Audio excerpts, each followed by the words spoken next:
Hello everybody, it's Tyler Edlin here, and welcome back to the Brush Sauce Theater. One question I often get from people is in regards to process, bringing images to a finish, kind of knowing when to stop, knowing when things are done. So I'm going to lightly kind of touch upon all these topics while going over them in an architectural sort of overview, because I draw lots of buildings for my jobs and for my classes and stuff, and it's come up plenty of times in the comments on this channel. So let's talk about constructing some buildings and complex images and how I kind of tackle them with a bit of efficiency.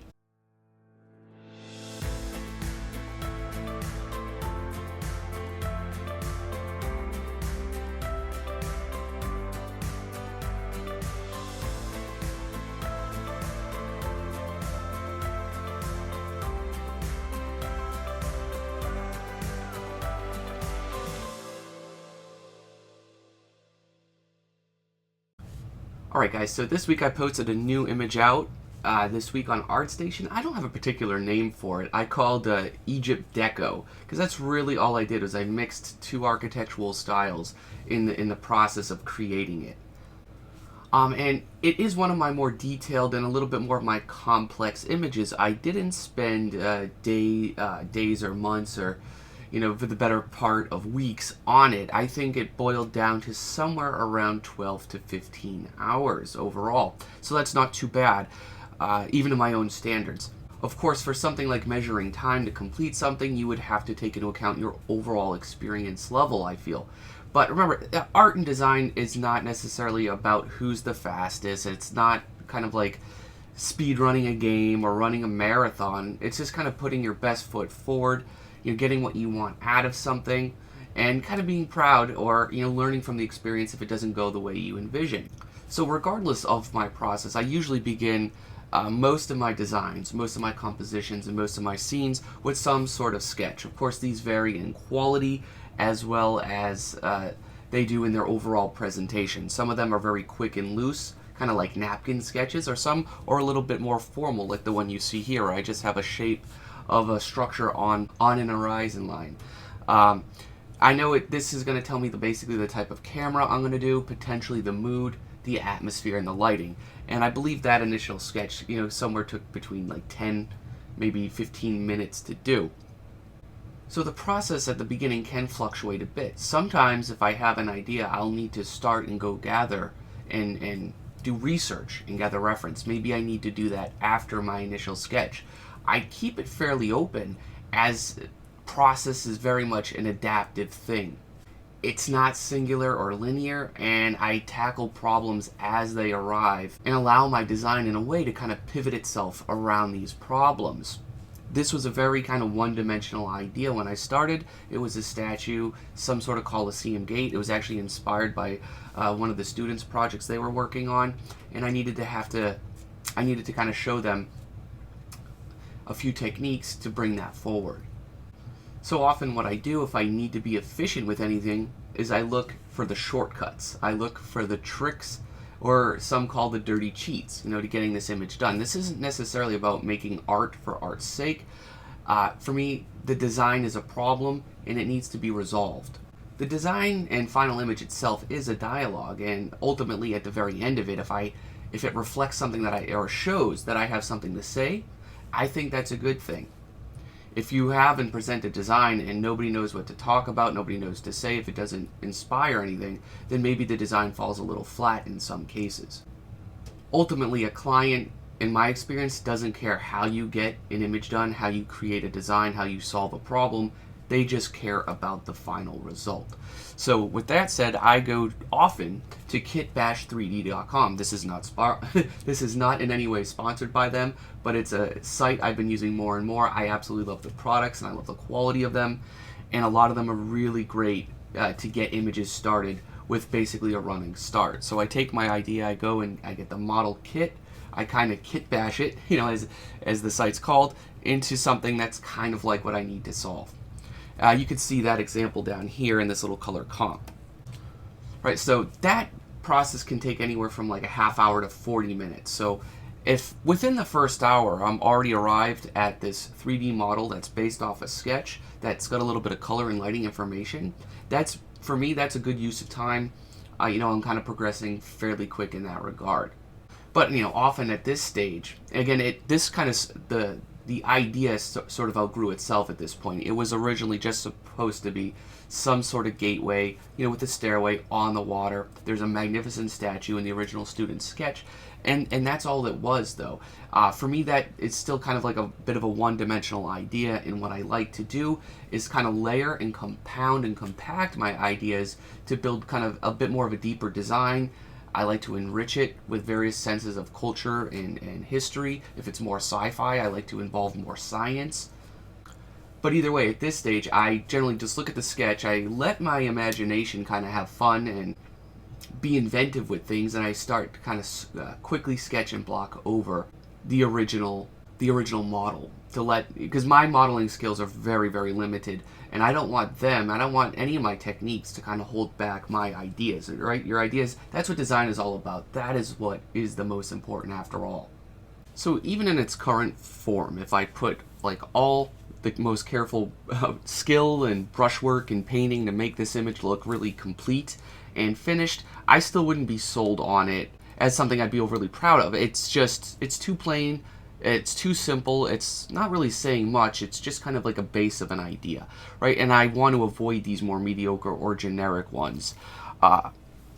It just simply lacks a more kind of visual statement. So what I want to do is kind of create a bit of a focus for it so I can elevate it, to the next plateau or so for what I want to get out of the design. I decide, pretty much soon after around this point that I want to go something, that's more iconic, more bold, and something that may have that has a drastically more dominant shape overall in it. Something a bit more fun, maybe a little more fantastical. And I think to really achieve that, what I have to do is apply some words or some labels to the design. And, this is what the second week of my design class is all about. Is you can design anything you want, but the catch is you have to put a label on it. You have to kind of put that into like a singular sentence, so that can really kind of create that focus and let yourself know or not know, how accurate your design is. Can you take something that potentially like a client can give you and really hit the mark? And that's what it is. This is just setting up a target for myself to aim for as I go through to create and see through the rest of this image. For me, it came down to 3 words. I wanted something imposing, something that's powerful, and something that feels important. So any design decision or anything I add to this image, henceforth moving forward, has to kind of add at least to, minimally one of those words. 2 or 3, of course, at the best. If what I'm adding doesn't really thematically play toward one of my goals for it, that's where I can make that decision to simply take it out. And really to do this, to get my creative juices refueled, I looked to one of my favorite conceptual designers, Hugh Ferris, who's done plenty of old architectural sketches and renderings from the early 19th century, and they're just absolutely mesmerizing. They all felt heroic. In a way, they all kind of had this awesome sense of power and authority to them, and I just thought kind of just observing some of these designs would really add a lot to enrich my own design with. So as you can probably see up on screen now, I am just sketching up lots of these shapes. I have like no idea kind of exactly the purpose or exact function of them yet, but if the shapes that I'm drawing, these light sketches over my 3D, if that's kind of adding to that statement, then I'm going to feel good about it. And then basically from there, what I'll go on is I'll try to match the lighting and of course the values and kind of build those elements in as kind of placeholders. Layer by layer, I'll just kind of block them in, and it will look something kind of like this about right now. And if I'm feeling good about it at this stage, which may be, as early as like an hour and a half, 2 hours into this image, then I can go forward, with confidence. Then I can go forward, I'll solve all the little or the smaller details, the smaller design problems, one step at a time as I encounter them, and do any additional research, for photo references, for photo textures, as they just come up, as the need, it presents itself. So to answer many of my students' questions, I don't overly overload the research and reference at the beginning or at the end, but it's kind of like spread out throughout the entire process as I need it, as I find new problems to resolve. Some people, and this of course varies with myself as well, I like to do more thumbs than others sometimes. Sometimes I like to do more silhouette designs. I don't really get, personally, I don't get too much into particular studies. If I need to aim for a certain type of lighting or color palette, I'll simply just Google and look up various paintings and photography, anything that has that particular lighting. And so in the scheme of things at this point, I just decide, okay, I've already kind of done 3D or integrated 3D into this particular image's process. I'll just shamelessly add photo elements as well, and just it'll be a little bit more of a polished, a little bit more of a fine-tuned image than some of the things like you've typically seen me post, where it's straight painting. But I make that decision earlier on. What route am I going to go? Am I going to go for something more polished, something a little more loose and painterly? So I know, the overall look and finish, right, I want to aim for. I know, thematically where that focus is going to be. I kind of have my mark in which I'm going to aim for to hit with this image at this fairly early stage, and I'll just take any step or any kind of process. I let the process adapt to what the goals and what the needs are, and I'll try to resolve that on a basis-to-basis situation. I decided earlier on, right in the sketch, I loved the red walls. They feel powerful. It feels imposing, and I think the red makes it feel important. Add that with some of the gold finish, some of the nice blue domes that I saw in lots of mosques in my research, and I thought those kind of three color schemes really kind of play well with what I want to go for. So architecturally right now, with this building and with the design, I'm balancing a few things out, right? I got basically classic Egyptian, kind of like Mesopotamian stuff, where it's all about like the ziggurats and these massively bold and simple shapes. And then now, of course, I'm starting to integrate much more complex ideas, things like mosques, things like churches, things like that, where the buildings are just a little bit more grand. There's domes, of course, integrated now, which that wasn't in ancient Egypt, and there's some more architectural flourishes. I decided to kind of like wrap a lot of that into like one umbrella, and that umbrella that I was going to go for was Art Deco. Art Deco itself is pretty timeless. It's kind of like an extension of classical architecture, like Roman and Greek stuff. Very geometric in lots of cases, and I just liked it. It has that kind of iconic and powerful look. And so basically all the smaller design elements, the patterns, the rhythms of the actual design, I tried to research and look up Art Deco arrangements and integrate them into the decisions that I was making for this particular design at this point. And I feel like that really just kind of is like the ribbon on this present here, or the glue for this structure. It's kind of holding everything together, because it's not like overstaying its welcome. I'm not trying to make it overtake the entire design, but there's smaller flourishes that add a sense of unity to this hodgepodge of architectural styles that I'm adding.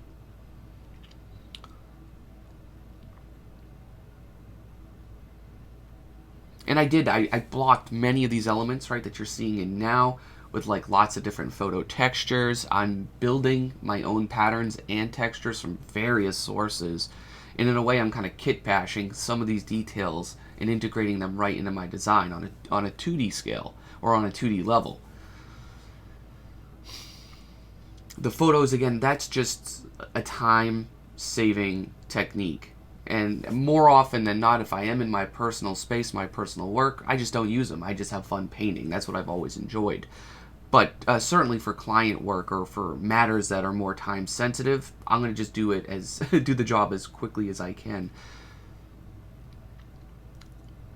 And so, like, once the image itself is presenting itself as a combination of all these photos, the 3D, I just try to make sure I match perspective. I try to match lighting and scale. Those are the three things you always want to make sure, or I try to make sure anyways, that it's consistent. Once the consistency is broken, the immersion gets broken for the viewer, and then basically once that happens, you kind of lose them. So I try to keep that emphasized through and through. I've got photos in for the sky. I've dropped photos in for the water. Right, the water just started as a blue plane, and of course I added desert stuff for the sand textures and tree textures. Everything's I just ripped it almost right from the internet, one for one, and basically the whole end game, the whole final, like the latter portion of this process is just stitching everything together seamlessly, or as seamlessly as I can in a timely manner, and making things feel cohesive, with the lighting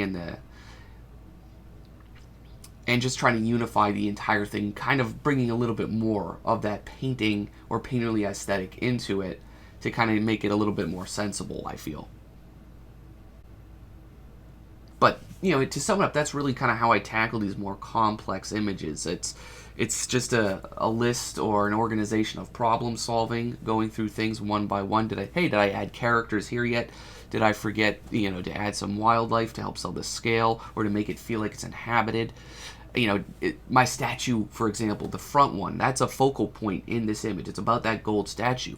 It largely looked generic for a majority of this image. I just didn't have a solution for it to make it a little more iconic. But since the pylons like behind it, the massive structure behind it, it even kind of resembled like a bit of an Egyptian headdress, even something that might be on like a Sphinx character. I definitely wanted to add, or some of those dark Egyptian gods, I wanted to add that in as a headdress, and make it like an Anubis statue and give him a staff. And I think that kind of just was the last little bit in making that sure that reads well, was really like something I just didn't have an idea for, or it's something I just didn't resolve for a majority of the painting. So I just put it off to the side and I took care of it, when I finally was like, hey, I gotta figure this out. Or I ask colleagues, I share it with a few friends, I get feedback from them, which in most cases is very helpful for anybody, particularly for me in this case. So, that in itself is having a feedback loop. Having a feedback loop, a dialogue with yourself. Hey, does this look right? Is the lighting consistent? Is the perspective on point? And then that feedback loop, with your peers and with your friends, with members of the Brush Sauce community even, like bounce ideas off of them. Feedback loops are important, I think, for growth, and for iteration in anybody's designs. But that's kind of how I approach these more complex shots, these more complex scenes. So guys, I think that's going to wrap it up here. I hope I said something helpful to somebody this video. Let me know if you like this format. It's a little bit easier for me to produce. It's just kind of like an overview and my thought process behind images. It's not exactly a tutorial or walkthrough, but I'd like to hear from you, in regards to that. So have a great weekend. Thank you for checking out my video. You can support the channel if you'd like by subscribing, liking, or commenting on my videos. You can find me on the web on Facebook, ArtStation, and Instagram. Those are the social media outlets I utilize. I also teach 2 courses at the Computer Graphics Masters Academy, Architecture Design and the Fundamentals of Design. Feel free to check those out. Now, if the classes aren't for you, I also teach one-on-one. Join the hundreds of students around the world for one-on-one learning, and for more info, just send me an email. Also, feel free to join the Brush Sauce Discord community. There's links below. It's fun. We do weekly hangouts. There's the challenges, and it's a great place to make friends. Take care.